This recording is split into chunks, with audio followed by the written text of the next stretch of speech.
chay naman chay grupo man ikamon willay chaymanta umay piña chay clasinchikunan punchaw apakunan hinas tiempo chayta urquykuspay separasqaña kay iskay punchaw nin kaypi yachaykuna chaskikunanchikpaq Pastor Samuel. Amén.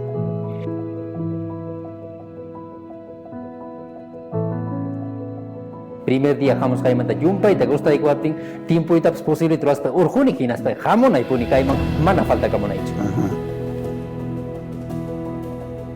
Tiempo con alguien de los que están acá, una hermosa ciudad, ya la recorrimos. Ñuqa visita con iglesia kunata trabajani mayor parte es que iglesia y siempre chaypi Diospa palabranta ñuqa partini.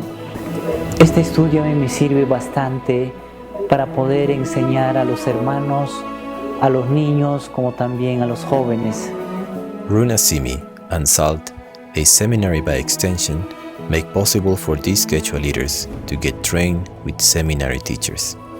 It is a blessing to receive a higher education in Bible and be able to go back to their villages to share.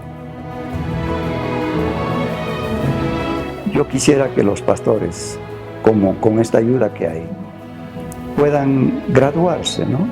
Hasta aquí estamos dando 3 talleres, pero Dios está proveyendo, pero en los últimos años hemos entrado en un momento difícil económicamente como Runa Simi.